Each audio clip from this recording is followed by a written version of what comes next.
জয় কৃষ্ণকালী মায়ের জয়, জয় সোনা মায়ের জয়। সবাই ভালো রয়েছে বলুন? রাধে রাধে। অনেক দিন পর সোনা মাকে আবার আমাদের সামনে নিয়ে এলাম। আর একটা জিনিস যেটা আমি বলতে চাই, সোনা মাকে দেখুন এত সুন্দর লাগছে। আর সোনা মা কৃষ্ণকালী মা তো একই। তবে একটা কথা সকল সন্তানদের বলবো, কৃষ্ণকালী মাকে অঙ্গরাগ করিয়েছি। এত সুন্দর মায়ের রূপটা ফিরে এসছে। আপনারা দেখেছেন হয়তো। আমি আরেকটা ভিডিও পোস্ট করব, সবাই দেখতে পাবেন। কৃষ্ণকালী মায়ের মুখটা এত সুন্দর, আমি একটু দেখাবো। কৃষ্ণকালী মায়ের মুখটা এত সুন্দর আমি অঙ্গরাগ করিয়েছি। গরম করছে, গরম পড়ে গেছে, প্রচণ্ড গরম পড়ে গেছে। কৃষ্ণকালী মায়ের মুখটা এত সুন্দর অঙ্গরাগ হয়েছে। তা কে করেছেন? যিনি মায়ের মন্দিরটা করছেন তিনি আমাকে বললো, মা আমি অঙ্গরাগের জন্য একজনকে খুঁজছিলাম যে যাতে অঙ্গরাগটা খুব সুন্দর মায়ের হোক। তা উনি বললেন যে আমি করতে পারি মা, আমি করে দেবো। তা আমি মায়ের কাছে বসে বসে বলছি, মা তোমার রূপ তুমি নিজেই ফিরিয়ে নাও, এবার অঙ্গরাগ হচ্ছে সেই মায়ের মুখটাই আবার আসবে কিনা। কিন্তু এত সুন্দর মায়ের মুখটা হয়েছে অঙ্গরাগ করার পর, এত সুন্দর মানে মাকে লাগছে। যেহেতু একটা জিনিস আপনারা সবাই জানেন, মানে একটা মানুষের প্রতি কি অত্যাচার, সেটা ভগবানকেও কেউ ছাড়েন না। ভগবানের উপরেও কত অত্যাচার হয়েছে, সেটা ভগবান যিনি কৃষ্ণ তিনিই কালী। কৃষ্ণকালী মা প্রমাণ দিয়েছেন যুগে যুগে, বারবার অবহেলিত, অত্যাচারিত, অপমানিত হয়েছেন। কৃষ্ণকালী মা সোনামা যখন এখানে ছিল, সোনামায়ের রূপও দেখেছেন কি বিচ্ছিরিভাবে হয়ে গিয়েছিল। সোনামাকে অঙ্গরাগ করানো হয়েছে, সোনামায়ের এত সুন্দর রূপ চলে এসছে আবার। কারণ আমি সবাই জানেন আমি নিজেকে যেমন টিপটপ পরিষ্কার পরিচ্ছন্ন রাখতে ভালোবাসি, তেমন কিন্তু আমি কৃষ্ণকালী মাকেও খুব পরিষ্কার পরিচ্ছন্ন রাখতে খুব ভালোবাসি ভীষণ। আমি নিজেকে, আমি আগাগোড়াই বলি, আজ বলে নয়, আমি আগাগোড়াই আমি নিজেকে সবসময় টিপটপ পরিষ্কার পরিচ্ছন্ন রাখা, নিজে সাজগোছ, এগুলো আমি কিন্তু খুব পছন্দ করি। যাই হোক, এগুলো মাকেও আমি খুব ভীষণ সাজাতে ভালোবাসি। তারপরে আপনারা দেখেছেন যে এই জিনিসটা যে আমি অনেকবার মাকে খুব পরিপাটি করে রাখতে ভালোবাসি। যাই হোক, কৃষ্ণকালী মায়ের মুখটা এত সুন্দর হয়েছে, চুল বসানো হয়েছে সুন্দর করে, তারপরে আপনার মাকে এত সুন্দর সাজানো হয়েছে। মায়ের মুখটা দেখবেন একবার, অপূর্ব সুন্দর লাগবে আপনাদের কাছে।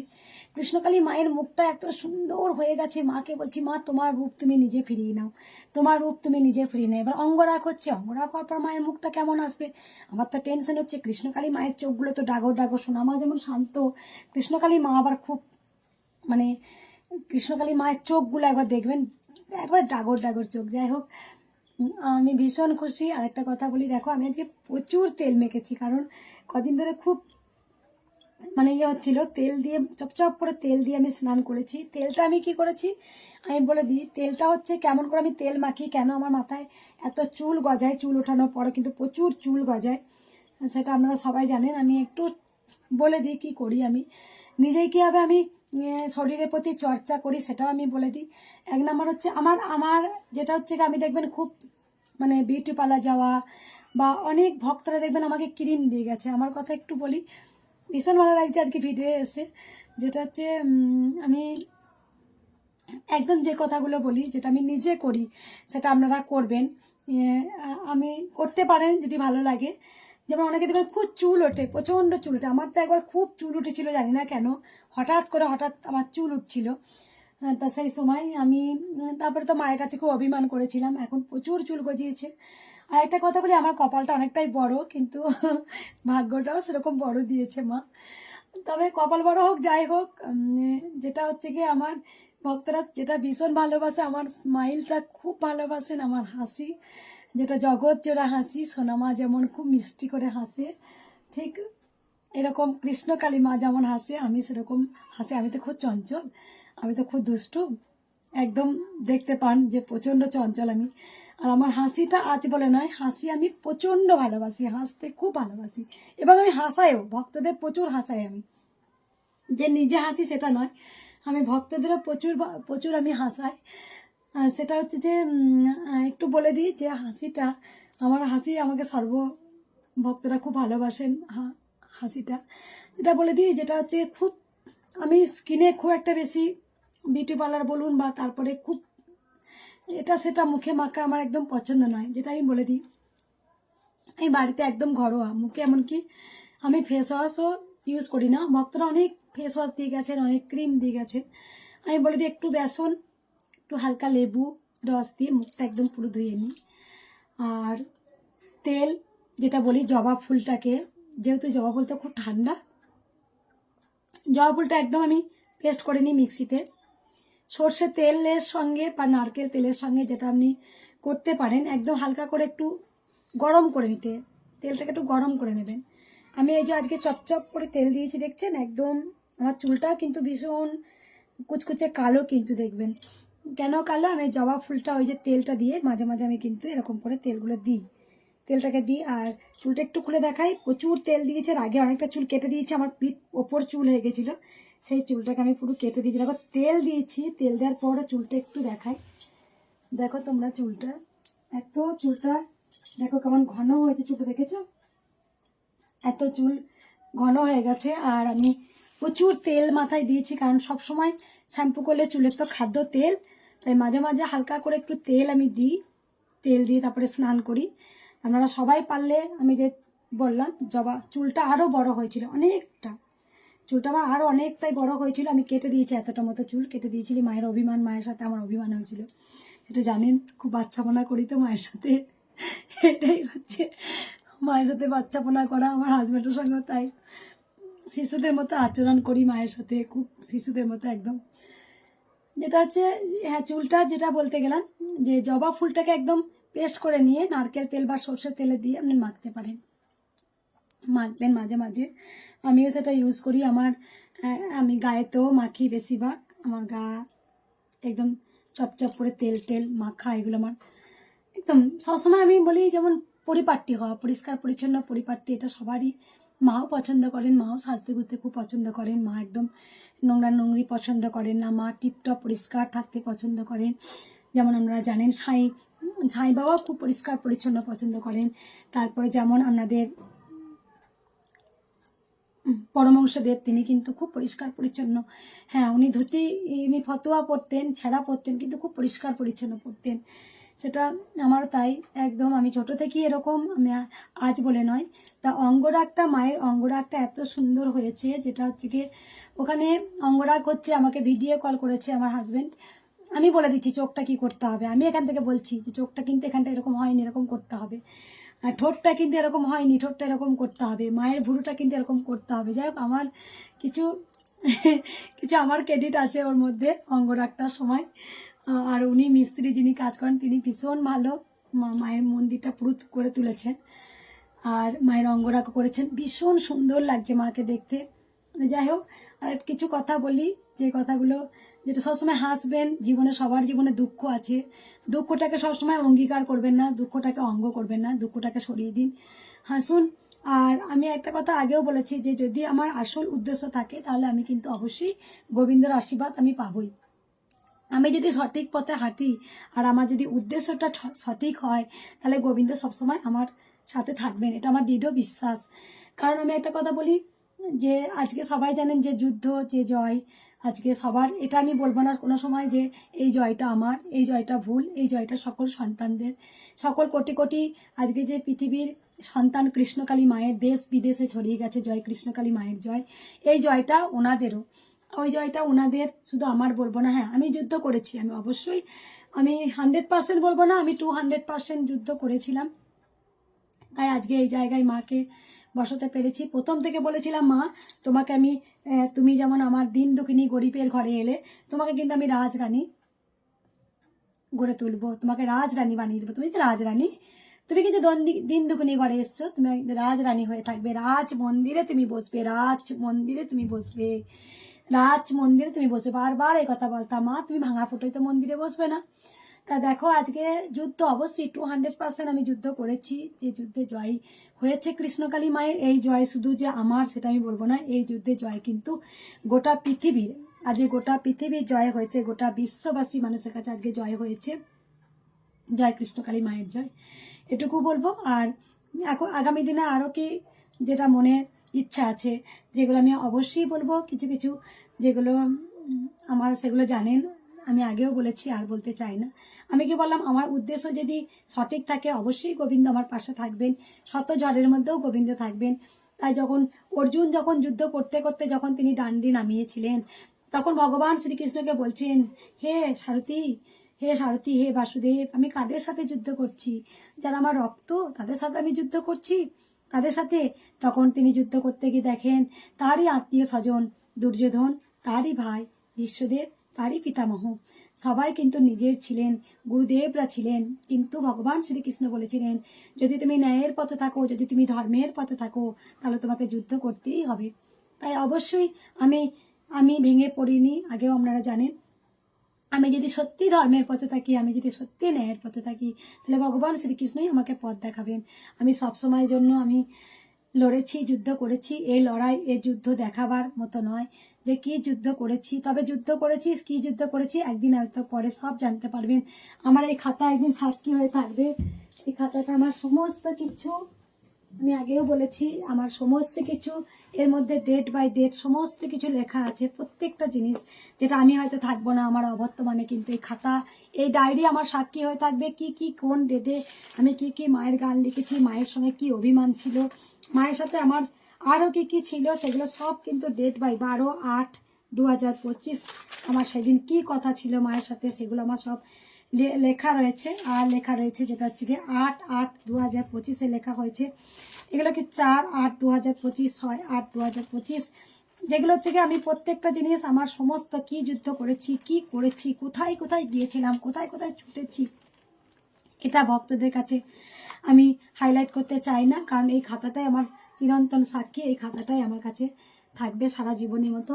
আর যে কথাটা আমি বলতে চাই, যেখানে আজকে যে মন্দিরটা, যে মন্দির মায়ের আজকে এত এত বড় মায়ের মন্দির হয়েছে, সবসময় বলতাম না অনেক বড় মায়ের মন্দির হবে, যে এত বড় যে মায়ের মন্দির হয়েছে, সেই মন্দির আজকে সত্যি দেখার মতো। মানে শুধু মন্দিরে প্লাস্টার আর রং আর লাইটের কাজ যখন হবে, মন্দিরে আরও কিছুটা কাজ বাকি রয়েছে, সেটা বলবো না, সেটা আপনারা নিজেরা এসে মায়ের মন্দিরটা দেখবেন। যে মায়ের মন্দিরে আমার মা আমাকে যা যা আদেশ দিয়েছিলেন, কৃষ্ণকালী মা, স্বয়ং কৃষ্ণকালী মা আমায় বলেছিলেন যে মায়ের মন্দির হবে তারাপীঠ আর দক্ষিণেশ্বর আদলে হবে মন্দির। তারপরে কিছুটা কারুকার্য আছে, সেটা আমার মতো কীভাবে মন্দিরটা সাজাবো, কিভাবে পরিপাটি হবে, সেগুলো আপনারা সবাই দেখতে পাবেন। আর কিছু বলবো না। আর দুটো কথা বলবো, ভালোবেসে বলুন রাধে রাধে। আমি খুব গোবিন্দ প্রেমী, আমি গোবিন্দকে আমার ছেলের মতো ভালোবাসি। ছেলের মতো নয়, ও আমার ছেলে। আমি জন্মান্তরে গোবিন্দের মা ছিলাম, আছি, এবং যখন আবার যদি জন্মগ্রহণ করি মানুষ রূপে, তাহলে আমি গোবিন্দর মা হয়েই জন্মগ্রহণ করব। রাধে রাধে, সবাই ভালোবেসে বলুন রাধে রাধে। আর কিছু আমি গোবিন্দর স্নান দেখাই, একটু স্নানটা আমি করিয়ে দিই ওকে। আমি একটু, আপনারা সবাই গোবিন্দ স্নানও দেখতে ভালোবাসেন।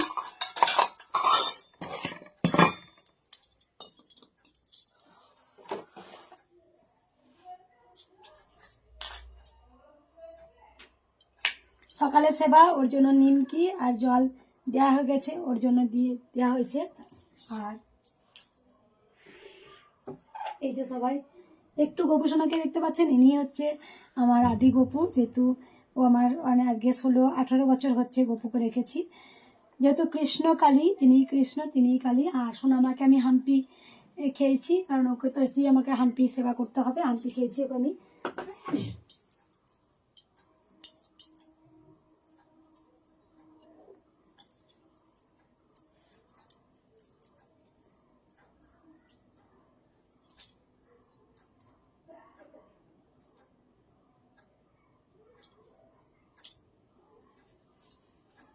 আর আরেকটা কথা ভক্তদের আমি বলতে চাই, যেটা হচ্ছে মায়ের বৈশাখ মাসে বাৎসরিক পুজো 3 তারিখে, 17 জানুয়ারি, মার্চ, এপ্রিল পড়ছে, মানে 17 এপ্রিল। আমাকে এক ভক্ত কমেন্টে লিখেছিলেন বৈশাখ মাসে 3 তারিখে, বৈশাখ মাসে 3 তারিখে মায়ের বাৎসরিক পুজো। বৈশাখ মাসে 1 তারিখ থেকে মায়ের সমস্ত কিছু সাজানো হবে, ফুলের গেট দিয়ে সাজানো হবে। 3 তারিখে মায়ের বাৎসরিক পুজো। সকল সন্তানদের আমি বলবো, মায়ের সকল সন্তানদের বলবো যে আপনারা সবাই কিন্তু বাৎসরিক পুজোয় পারলে আসবেন। মায়ের হরিনাম হবে, অনেক কিছু অনুষ্ঠান করা হবে, মায়ের মন্দির সবাই এসে দেখবেন। আপনাদের সহযোগিতায় মায়ের মন্দির গড়ে তোলা হয়েছে। এই জয় কিন্তু শুধু আমার বলবো না, এই জয় গোটা ওয়ার্ল্ডে, গোটা বিশ্বে, গোটা পৃথিবীর জয় হয়েছে। তাই সকল সন্তানকে বলবো আপনারা কিন্তু সবাই পারলে বৈশাখ মাসে আপনারা আসবেন। মা শারদা যেমন, এখন এনা পড়ে দিচ্ছি গোপুসোনাকে, যেমন মা শারদা যিনি সবসময় বলতেন আমি সতেরো মা, আমি অসতেরো মা। তাই আমি আজকে বলবো আমি সকল সন্তানের মা, যারা যদি কোনো কিছু ভুল অন্যায় করে থাকেন তবু মায়ের কাছে আপনারা ক্ষমা চেয়ে নিয়ে মায়ের কাছে আসবেন। মায়ের দরজা সব সময় সবার জন্য খোলা। তাই মায়ের তো সকল সন্তান সমান হয় না, 5টা আঙুলি তো সমান নয়, কেউ ভালো কেউ খারাপ। আবার আমি শুধু তাদেরকে বলবো, মা তুমি তাদেরকে চেতনা দিয়ে চৈতন্য দিও। যদি কারোর মধ্যে চেতনা চৈতন্য না থাকে তাহলে কিন্তু দেখবেন, চেতনা চৈতন্য যদি না জাগে তাহলে কিন্তু কোনটা ন্যায় করছি কোনটা অন্যায় করছি সেটা কিন্তু আমাদের মধ্যে বোধ বুদ্ধিটা থাকে না। তাই মায়ের কাছে সবসময় বলি, মা গো তুমি আমায় চেতনা দিও, তুমি আমার চৈতন্য দিও। এটাই বারবার মায়ের কাছে প্রার্থনা করি। সকল সন্তানের কাছে আমার আমন্ত্রণ, আপনারা কিন্তু বৈশাখ মাসের 3 তারিখে অবশ্যই আসবেন। যেমনই হোক মায়ের যাই জুটবে, ভোগ ভোগ অল্প হলেও মায়ের একটু ভোগ অন্নগ্রহণ করে আপনারা মাথায় নেবেন। আপনারা সবাই জানেন মায়ের ভোগ কিন্তু একটা, ওই ভোগটাতে মায়ের ওই ভোগটা যে কি অমৃত থাকে এটা অনেকে কিন্তু জেনে গেছেন, আবার অনেকে জানেন না। তা মায়ের যে ভোগটা হয়, অনেকজনে দেখবেন গলায় অনেক অনেক কিছু কষ্ট থাকে, অনেকে তাদের শরীরে কোনো কষ্ট থাকে, তারা কিন্তু ওই মায়ের ভোগটা কিন্তু খেয়ে তারা পুরো কিন্তু এসে বলে, মা আমার গলায় ব্যথা ছিল একদম পুরো সুস্থ হয়ে গেলাম। তাই পারলে মায়ের ভোগ যেমনই জোটে, আমার এতটা নাই বা পেলাম, প্রচুর তো ভক্ত হবে, সেখানে যদি একটা দানাও পায় সেটাও ভক্তি ভরে সেবা করে মায়ের কাছে প্রণাম করে মায়ের চরণে ধুলো মেখে আমি সেটা মাকে জানাবো। তাই মায়ের কিন্তু ওই অন্নভোগ, মায়ের কিন্তু অন্নভোগটা দুর্দান্ত একটা অলৌকিক শক্তি লুকিয়ে থাকে, এটা অনেকেই জানেন। মায়ের এই ভোগটা পাবার জন্য অনেকে আকুল হয়ে থাকে। যখন ওই মন্দিরে ছিল, মায়ের যতটুকু আমি ভোগ পারতাম ততটুকু, যতটা পারতাম ভক্তদের প্রত্যেক দিন। এবার তো তখন তো রাঁধুনি ছিল না, আমাদের যারা মন্দিরে থাকতেন তাদেরকেই বলা হতো, 2 কড়াই কোনোদিন খিচুড়ি হতো, তারপরে আমরা রাইস হতো, কোনো সময় যা কিছু হতো ভক্তদের পায়ে পরমান্ন হতো। তা যতটা ভক্তরা থাকতেন পাতা দিয়ে লাইন দিয়ে ভক্তদের দেওয়া হয়েছে। এবার মায়ের তো অনেক বড় মায়ের মন্দির হয়েছে, এবার কিছু ম্যানেজমেন্ট করা হবে, যেগুলো হচ্ছে গিয়ে একদম ঠিকঠাক করে, যেগুলো আমরা ভাবছি যে একটা রাঁধুনি রাখবো 12 মাস, যেখানে যে রাঁধুনি মায়ের অনেক ভোগ রান্না হবে, সেখানে ভক্তরা, আমি আগেও বলেছিলাম মালসা ভোগ কোনোদিন বিক্রি হবে না, এটা আমার পছন্দ নয়। কোনোদিন কৃষ্ণকালী মায়ের মন্দিরে 2টো লাইন হবে না, আর কোনোদিন কৃষ্ণকালী মায়ের কাছে মালসা ভোগ বিক্রি হবে না। যারা অনেক দূর থেকে আসেন তারা যদি মায়ের এইটুকু অন্ন পান, এইটুকু পেলেও তাদের ভীষণ চরম খুশি হবে। তাই যতটা পারবো মায়ের ভোগ করার চেষ্টা করব, ভক্তদের দেওয়ার চেষ্টা করব। আর দেখো, জোগাড় করার মালিক তো আমি নয়, জোগাড় যিনি করবেন তিনি তো স্বয়ং বসে আছেন, তিনিই জোগাড় করে দেবেন, তিনিই জোগাড় করে দেবেন না, আমি তো ভাবার কেউ নাই। এই যে মায়ের মন্দিরটা যে হয়েছে, সেটা কি একদম মা চেয়েছিলেন তাই মায়ের মন্দির হয়েছে না? মা যদি না চাইতেন তাহলে কখনোই কিন্তু মায়ের মন্দির হতো না। তাই মা চেয়েছেন, মা ওরকম মন্দির হবে, মা বসবে, স্বয়ং তো মা আমাকে বলেছিলেন যে দক্ষিণেশ্বর তারাপীঠ মিলেই কিন্তু হবে কৃষ্ণকালী মায়ের মন্দির। তা হয়েছে, মা চেয়েছিলেন তাই মন্দির হয়েছে, এটাই বলতে চাই, আর কিছু বলবো না। এবার গোপালকে স্নান করিয়ে দিই, গোপুসোনাকে। আর আপনারা পারলে অবশ্যই আসবেন, মায়ের ভোগ যতটা পারবেন গ্রহণ করবেন, যাই পাবেন। আমি নাই বা অন্ন পেলাম, আমি তো মায়ের তো একটু প্রসাদ হলেও একটা ফলকুচো যদি হয়, মায়ের ভক্তি ভরে যদি প্রণাম করে সেবা করি, সেটাই প্রসাদ। প্রসাদ প্রসাদ অনেকে বলে প্রসাদ, প্রসাদ কথার মানে হচ্ছে এই এক টুকরো প্রসাদ হলো, সেটাই হচ্ছে অন্তরে। দেখবেন আমি মন্দিরে যাই, যেখানে যাই, আমি কিন্তু প্রসাদ চেয়ে খাই। কেন জানেন? এটা আমি জানি না কেন। আমি কিন্তু যে দিল না বলে রাগ করে বসে রইলেন না, আমি কিন্তু প্রসাদটা চেয়ে খাই। আমি বলি, আমাকে একটু প্রসাদ দেবেন গো, আমাকে একটু প্রসাদ দেবেন। ছোট থেকেই আমি কিন্তু প্রসাদ চেয়ে খেতে খুব ভালোবাসতাম, কারণ মায়ের প্রসাদ দেবে আমাকে। মহাদেব, দেবাদিদেব মহাদেব মা অন্নপূর্ণার কাছে অন্ন ভিক্ষা চেয়েছিলেন। মা অন্নপূর্ণাকে, তিনি তো দশভুজা, তিনি তো রুদ্রাক্ষিণী, তিনি তো কৃষ্ণকালী মা, তিনি তো কালী, তিনি তো মাতা ভৈরব, তিনি তো মাতা ভৈরবী, পিতা ভৈরব, মাতা ভৈরবী, তো তিনিই তো সব। তা মা অন্নপূর্ণার যদি একটু অন্ন সামান্য এক টুকরো হয়, সেটাই তো আমি খুশি। তাই আমি সকল সন্তানদের বলবো যে দরকার হলে আপনারা কেউ রাগ করবেন না, কারো আশেপাশে যারাই থাকবেন, আমাকে তো সবসময় পাবেন না। ধরুন ওখানে এত ভিড় হবে বাৎসরিক পুজো, আপনারা বাড়িতেও দেখেছেন প্রচুর অজস্র ভিড় হয়, ওখানেও দেখেছেন আপনারা, আমাকে হয়তো পাবেন না। এক ভক্ত টানবে, ওই ভক্ত টানবে, ওই ভক্ত টানবে, ওই ভক্ত টানবে, এবার সেই সময় তো মায়ের বাৎসরিক পুজো, আমি ব্যস্ত থাকবো। মায়ের কি কি লাগবে, মায়ের হোম হবে, মায়ের অনেক বড় পুকুর হয়েছে। মা যারা ডন্ডি কাটেন, যারা বলেছিলেন, যে ভক্ত বাবা বলেছিলেন যে মঙ্গলা ঘাট হবে, মঙ্গলা ঘাট, সেই বাবা পুকুর দিয়েছেন। আর এক বাবা পুকুর কাটিয়ে দিয়েছেন। সেই পুকুরটার কাছে একটা বট গাছ যে ভক্ত মা দিয়ে গিয়েছিলেন, সেই বট গাছটা পুরো একদম পুকুরের ধারে বসিয়েছি, যেন মা যেন স্নান করে বট গাছে হেলান দিয়ে চুল শুকায়। মানে এরকম একটা আমার, দেখুন আমি যেমন মাকে অনুভব করতে পারি, হ্যাঁ, সেটা একটা আমার, এটা খুব ভালো লাগে। এটা করেছি যাতে ভক্তরা ছায়া পায়। যখন যারা দণ্ডি খাটবেন, পুকুরে স্নান করবেন, স্নান করে দণ্ডি খাটবেন। অনেকজন তো ওখানে যখন মা আগে যেমন ছিলেন, অনেকজন পুকুর খুঁজতেন, আচ্ছা মা পুকুর নেই, মায়ের পুকুরে স্নান করে আমি দণ্ডি খাটবো। তো সেই ব্যবস্থা করা হয়েছে, মায়ের পুকুর হয়ে গেছে, সেই পুকুরে স্নান করে দণ্ডি খাটতে পারবেন ভক্তরা। আর যেখানে রয়েছে যে দণ্ডি খাটার আর তারপরে অনেক অনেক কিছু ওখানে, যেটা হচ্ছে গিয়ে মেয়েদের জন্য ভালো সুন্দর, মা বাবাদের জন্য ওয়াশরুম তৈরি করে দেওয়া হয়েছে, যাতে কারো অসুবিধা না হয়, পুকুর আছে। আর একটা কথা বলবো, সকল সন্তানকে বৈশাখ মাসে বাৎসরিক পুজো অবশ্যই আপনারা আসবেন। 3 তারিখে, 1 তারিখ থেকে 2 তারিখ পর্যন্ত মায়ের মন্দিরটা সাজানো হবে, লাইট টাইট দিয়ে, ফুল টুল গেট করা হবে, গেট সাজানো হবে। আর 3 তারিখে পুরো বাৎসরিক পুজো। আর পুকুরের কাছে একটা হোম হবে। আমি যে তারকেশ্বর গিয়েছিলাম, তারকেশ্বরে বাবারা যে ব্রাহ্মণরা আছেন তারা ভীষণ ভালো, তারা আমার নাম্বার নিয়েছেন, আমি ওনাদের নাম্বার নিয়েছি, আমি কালকেও কথা বলেছি। ওনারা আসছেন, 5-6 জন ব্রাহ্মণরা আসবেন মায়ের ওখানে, একদম বড় করে একটা হোম, যেমনই হোক একটা হোম করবেন। আমার খুব, আমি ওনাদেরকে বলেছিলাম বাবা একটা হোম করে দিলে খুব ভালো হয়।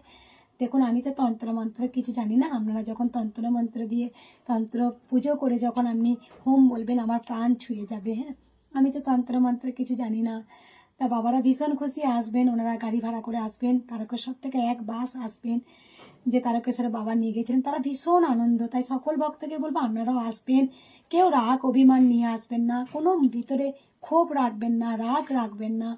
আপনারা যদি ভোগ নাও পান, আপনারা বলবেন মা গো, আমি তোমার কাছে এসেছি মা, তোমার চরণে এসেছি মা, তোমায় দর্শন করতে এসেছি মা, এটুকুই বলবেন। কিছু চাওয়া পাওয়া থাকবে না, মায়ের প্রতি থাকবে ভক্তি আর ভালোবাসা। সবাই ভালোবেসে বলবেন রাধে রাধে। আর একটা কথা যেটা আমি বলি, আর এই যে আমি এই বইটা আমি বলেছিলাম আগেও আমি পড়েছি, ভালোবেসে বলবেন রাধে রাধে, আর কিছু বলবো না। আমি ভগবান শ্রীকৃষ্ণর 108টা নাম একটু পড়ি, যদি আমি জানি না অনেক বড় হয়ে যাচ্ছে ভিডিওটা, একটু পড়ে দিয়ে আপনারা শুনবেন, কারণ আমি পুজো করতে করতে তখন আমি আগেও পড়তাম, সন্ধ্যার সময় পড়তাম। ভগবান শ্রীকৃষ্ণের 8তর নাম, সবাই ভালোবাসে বলবেন রাধে রাধে। গোবিন্দকে ভালোবাসুন, ভক্তি করুন, কারণ তিনিই তো সব কিছু। রাধে রাধে। শ্রীকৃষ্ণ 8তর শতনাম, জয় জয় গোবিন্দ গোপাল গদাধর, কৃষ্ণচন্দ্র করো কৃপা করুণা সাগর। জয় রাধে। আমি গোপালকে একটু কোলে নিয়ে, ওকে কোলে নিয়ে শোনাই, ও আমার কোলে বসে শুনতো আগে তো। জয় জয় গোবিন্দ গোপাল গদাধর, কৃষ্ণচন্দ্র করো কৃপা করুণা সাগর। জয় রাধে গোবিন্দ গোপাল বনমালী, শ্রী রাধার প্রাণধন মুকুন্দ মুরারি। হরি নাম বিনে রে ভাই গোবিন্দ নাম বিনে, বিফলে মনুষ্য জন্ম যায় দিনে দিনে। দিন গেল মিছে কাজে, রাত্রি গেল নিদ্রে, না ভজিল রাধা কৃষ্ণ চরণা বিন্দে। কৃষ্ণ ভজিবার তরে সংসারে আইনু, মিছে মায়ায় বদ্ধ হয়ে বৃক্ষ সম হইনু। ফল রূপে পুত্র কন্যা ডাল ভাঙি পড়ে, কাল রূপে সংসারেতে পক্ষী বাসা করে। যখন কৃষ্ণ জন্ম নিল দৈবকী উদরে, মথুরাতে দেবগণ পুষ্প বৃষ্টি করে। বসুদেব রাখি আইল নন্দের মন্দিরে, নন্দের আলোয়ে কৃষ্ণ দিনে দিনে বাড়ে। শ্রীনন্দ রাখিল নাম নন্দের নন্দন, যশোদা রাখিল নাম যাদু বাচাধন। উপানন্দ নাম রাখে সুন্দর গোপাল, ব্রজ বালক নাম রাখে ঠাকুর রাখাল। সুবল রাখিল নাম ঠাকুর কানাই, শ্রীদাম রাখিল নাম রাখাল রাজা ভাই। যুধিষ্ঠির নাম রাখে দেব যদুবর, বিদুর রাখিল নাম কাঙাল ঈশ্বর। বাসুকী রাখিল নাম দেব সৃষ্টি স্থিতি, ধ্রুবলোকে নাম রাখে ধ্রুবের সারথী। নারদে রাখিল নাম ভক্ত প্রাণধন, বিশ্বদেব নাম রাখে লক্ষ্মী নারায়ণ, সত্যভামা নাম রাখে সত্যের সারথী, জাম্ববতী নাম রাখে দেব যোদ্ধাপতি, বিশ্বামিত্র নাম রাখে সংসারেও সার, অহল্যা রাখিল নাম পাষাণ উদ্ধার, ভৃগুমুনি নাম রাখে জগতেরও হরি, পঞ্চমুখে রাম নাম গান ত্রিপুরারি, কুঞ্জকেশী নাম রাখে বলি সদাচারী, প্রহ্লাদ রাখিল নাম নৃসিংহ মুরারি, বলিষ্ঠ রাখিল নাম মুনি মনোহর, বিশ্ববসু নাম রাখে নব জলধর, সবন্ধক নাম রাখে গোবর্ধনধারী, প্রাণপতি নাম রাখে যত ব্রজনারী, অদিতি রাখিল নাম আরতি সুধন, গদাধর নাম রাখে যমল অর্জুন, মহাযোদ্ধা নাম রাখে ভীম মহাবল, দয়ানিধি নাম রাখে দরিদ্র সকল, বিন্ধ্যাচন্দ্র নাম রাখে বিন্ধ্যাদূতা, বিরজা রাখিল নাম যমুনার পতি, বাণীপতি নাম রাখে গুরু বেশপতি, লক্ষ্মীপতি নাম রাখে সুমন্ত্র সারথী, সন্দীপনী নাম রাখে দেব অন্তর্যামী, পরাশর নাম রাখে ত্রিলোকের স্বামী, পর্থজনী নাম রাখে অনাদির আদি, নটনারায়ণ নাম রাখিল সম্পাদি, হরে কৃষ্ণ নাম রাখে প্রিয় বলরাম, ললিতা রাখিল নাম দুর্বাদল শ্যাম, বিশাখা রাখিল নাম অনঙ্গ মোহন, সুচিত্রা রাখিল নাম শ্রীবংশী বদন, আয়ানে রাখিল নাম ক্রোধ নিবারণ, চণ্ডকেশী নাম রাখে কীর্তান্ত শাসন, জ্যোতিষ্ক রাখিল নাম নীলকান্ত মণি, গোপীকান্ত নাম রাখে সুদাম ঘরণী, ভক্তগণ নাম রাখে দেব জগন্নাথ, দুর্বাসা নাম রাখেন অনাথের নাথ, রাশেশ্বর নাম রাখেন যতেক মালিনী, সর্বযজ্ঞেশ্বর নাম রাখেন শিবানী, উদ্ধব রাখিল নাম মিত্রহিতকারী, ও কুরু রাখিল নাম ভব ভয়হারী, কুঞ্জমালী নাম রাখে নীলপিত বাস, সর্ববেত্তা নাম রাখে দৈপায়ন ব্যাস, অষ্টসখী নাম রাখে বজের ঈশ্বর, সুরলোকে নাম রাখে অখিলের সার, বিশ্ববানু নাম রাখে পরম ঈশ্বর, স্বর্গবাসী নাম রাখে সর্বপরাৎপর, পুলমা রাখেন নাম অনাথের সখা, রসসিন্ধু নাম রাখে সখী চিত্রলেখা, ভাগরী রাখিল নাম অগ্রগতির গতি, মৎস্যগন্ধা নাম রাখে ত্রিলোকের পতি, শুক্রাচার্য রাখে নাম অখিল বান্ধব, বিষ্ণুলোকে নাম রাখে দেবশ্রী মাধব, যদুগণ নাম রাখে যদু কুলপতি, অশ্বিনী কুমার নাম রাখে সৃষ্টি স্থিতি, অজ্জামা রাখিল নাম কাল নিবারণ, সত্যবতী নাম রাখে অজ্ঞান নাশন, পদ্মাক্ষ রাখিল নাম ভূমর ভূমরি, ত্রিভঙ্গ রাখিল নাম যত সহচরী, বঙ্কুচন্দ্র নাম রাখে শ্রীরূপ মঞ্জুরি, মাধুরী রাখিল নাম গোপী মনোহারী, মঞ্জুমালী নাম রাখে অভীষ্ট পূরণ, কুটিলা রাখিল নাম মদন মোহন, মঞ্জুরি রাখিল নাম কর্মবন্ধ নাশ, ব্রজবধূ নাম রাখে পুণ্য অভিলাষ, দৈতারী দ্বারকানাথ দারিদ্র ভঞ্জন, দয়াময় দ্রৌপদী লজ্জা নিবারণ, স্বরূপে সবার হয় গোলকেতে স্থিতি, বৈকুণ্ঠে ক্ষীরদায়ী কমলার পতি, রসময় রসিক নাগর অনুপম, নিকুঞ্জ বিহারী হরি নব ঘন শ্যাম, শালগ্রাম দামেদর শ্রীপতি শ্রীধর, তারক বম্ব সনাতন পরম ঈশ্বর, কল্পতরু কমল রচন ঋষিকেশ, পতিত পাবন গুরু জ্ঞান উপদেশ, চিন্তামণি চতুর্ভুজ দেব চক্রপাণি, দীনবন্ধু দেবকী নন্দন যদুমণি, অনন্ত কৃষ্ণের নাম অনন্ত মহিমা, নারদাদি ব্যাসদেব দিতে পারে সীমা, নাম ভজ নাম চিন্ত নাম করো সার, অনন্ত কৃষ্ণের নাম মহিমা অপার, শতবার সুবর্ণ গোকটি কন্যাদান, তথাপি না হয় কৃষ্ণ নামের সমান, রাম ভজ নাম কৃষ্ণ ভজ নিষ্ঠা করি, নামের সহিত আছে আপনি শ্রী হরি, শুনো শুনো ওরে ভাই নাম সংকীর্তন, যে নাম শ্রবণে হয় পাপ বিমোচন। কৃষ্ণ নাম হরি নাম বড়ই মধুর, যেই জন কৃষ্ণ ভজে সে বড় চতুর। ব্রহ্মা আদি দেব যারে ধ্যানে নাহি পায়, সে ধনে বঞ্চিত হলে কি হবে উপায়। হিরণ্য কশিপুর উদর বিদারণ, প্রহ্লাদে করিলা রক্ষা দেব নারায়ণ। বলিরে চলিত প্রভু হইলা বামন, দ্রৌপদী লজ্জা হরি কইলা নিবারণ। অষ্টতর শত নাম যে করে পঠন, অনায়াসে পায় রাধা কৃষ্ণের চরণ। ভক্তবাঞ্ছা পুণ্যকারী নন্দের নন্দন, মথুরায় কংস ধ্বংস লঙ্কায় রাবণ। বকাসুর বধ আদি কালিয়া দমন, নরোত্তম দাস কহে নাম সংকীর্তন।